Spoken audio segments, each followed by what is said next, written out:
এদিকে পুলিশের গুলিতে নিহত হয়েছেন আরেক পুলিশ কর্মকর্তা। গেল রাতে রাজধানী বারিধারায় ফিলিস্তিন দূতাবাসের সামনে নিরাপত্তার দায়িত্বে থাকা মনিরুল ইসলাম নামে পুলিশ সদস্যকে গুলি করে হত্যা করেছে তারই সহকর্মী কাউসার আহমেদ। তারা দুজনেই পুলিশের কনস্টেবল পদে ছিলেন। এ সময় ঘটনাস্থল থেকে কাউসার নামে ওই পুলিশ কনস্টেবলকে গুলশান থানা হেফাজতে নেওয়া হয়েছে। এ সময় এক পথচারী ও জাপান দূতাবাসের গাড়ি চালক সাজ্জাদ হোসেন গুলিবিদ্ধ হয়ে চিকিৎসাধীন আছে। নিহত মনিরুল ইসলামের মরদেহ ময়নাতদন্তের জন্য শহীদ সোহরাওয়ার্দী মেডিকেল কলেজ হাসপাতালে পাঠানো হয়েছে। প্রত্যক্ষদর্শীরা জানিয়েছেন, গুলি করার পর ওই পুলিশ সদস্য মরদেহের পাশেই ছোটাছুটি করছিল। এছাড়াও ফাঁকা স্থানে গুলি ছুড়ে আতঙ্ক সৃষ্টি করে। এদিকে নিহত পুলিশ কর্মকর্তার ভাই বাদী হয়ে গুলশান থানায় মামলা করেছে। মানে যখন আপনার লোকটারে মারছে তখন দেখাইলো যে আপনার ওই যে পাবলিকের একটু ভয়ভীতি দেখাইতে আছে, পাবলিকও দৌড় দেয়। ওই যে সাইডে পুলিশ টুলিশ আসিল, এরাও মনে করেন এইদিকে আসতে পারে নাই। ওই সময় এইদিকে বৈশা দিয়েছিল এম্বাসির লোকে কথা বইলা, পরে হারে কেমনে দৌড়ে এরপরে তাড়াতাড়ি পুলিশ আসছে।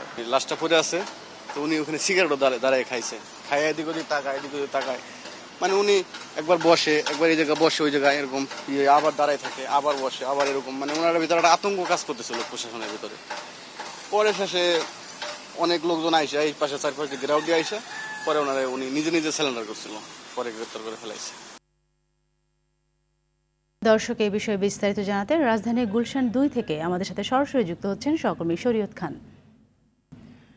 শরীয়ত, সহকর্মীকে গুলি করে হত্যার প্রকৃত কারণ জানা গেছে কিনা, আর পুলিশ কর্মকর্তারা কি বলছেন এই বিষয়ে? সাথী, প্রথমেই জানিয়ে রাখি যে আমি গুলশান 2-এ কিছুক্ষণ যাবৎ ছিলাম। সেখানে যেখানে ঘটনাস্থলে সেখানেও ছিলাম, এবং গুলশান থানা যেখানে এই মুহূর্তে যিনি হত্যা করেছেন তাকে আটক করে রাখা হয়েছে, এবং এই ঘটনায় কিন্তু একটি মামলা করা হয়েছে। তো কিছুক্ষণ আগে আমরা সেখান থেকে চলে আসি ডিএমপি হেডকোয়ার্টারে। সেখানে অতিরিক্ত পুলিশ কমিশনার মহিদউদ্দিন তিনি সাংবাদিকদের উদ্দেশ্যে একটি সংবাদ সম্মেলন করেছেন, এবং তিনি সব কিছু সেই বিষয়টি নিয়ে কিন্তু আমাদের কিছুক্ষণ আগেই জানিয়েছেন। তো আমরা তার কাছে বেশ কিছু বিষয় জানতে চেয়েছিলাম গতকালকের ঘটনা নিয়ে। তিনি জানিয়েছেন যে আসলে গতকালকের যে ঘটনাটি ঘটেছে, দুইজনই পুলিশ কনস্টেবল ছিল। তাদের মধ্যে শুধুমাত্র একটি বিষয় নিয়ে তর্কাতর্কি চলছিল, এবং সেই তর্কের জেরে কিন্তু একটি সময় একজন আরেকজনকে কিন্তু গুলি করে। তো ভেতর থেকে একটি গুলি করার পরে এবং বের হয়ে এসে আরও বেশ কিছু গুলি তাকে করা হয়, এবং এরপরে তিনি আসলে সেখানেই আতঙ্ক ছড়ানোর জন্য আরও ফাঁকা গুলি ছোড়ে।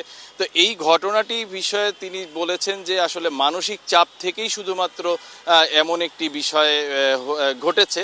তো তাদের মধ্যে কোনো ধরনের আসলে পূর্বর যে শত্রুতা বা কোনো সমস্যা, সেই সমস্যা কিন্তু তারা এখন পর্যন্ত পাননি।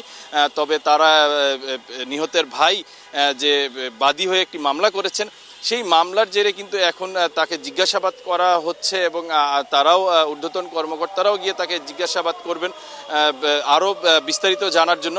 তবে এখন পর্যন্ত তারা যতটুকু জানতে পেরেছেন যে শুধুমাত্র আসলে মানসিক চাপ থেকেই বিষয়টি ঘটেছে, এবং তাৎক্ষণিক তর্কাতর্কির জেরে আসলে এই হত্যাকাণ্ডটি ঘটে যায়।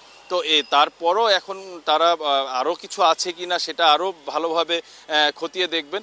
সব কিছু শেষে আসলে তারা জানাতে পারবেন। এই মুহূর্তে আমরা যতটুকু জানতে পেরেছি যে তাদেরকে এখন পর্যন্ত নিহতের লাশটি এখনও সোহরাওয়ার্দীতে রয়েছেন। তার ভাই এখনও গুলশান থানায় তার লাশটি নিয়ে যাওয়ার জন্য যে প্রক্রিয়া, সেই প্রক্রিয়াটি সম্পন্ন করছেন। আর পুলিশের পক্ষ থেকে তাকে জিজ্ঞাসাবাদের জন্য যেসব প্রক্রিয়া সেটি করা হচ্ছে, এবং একাধিক কর্মকর্তারা তাকে জিজ্ঞাসাবাদ করছেন, এবং জিজ্ঞাসাবাদ শেষে আসলে পুরো বিস্তারিত আসলে আরো ভালোভাবে জানা যাবে। সাথী, অসংখ্য ধন্যবাদ আপনাকে।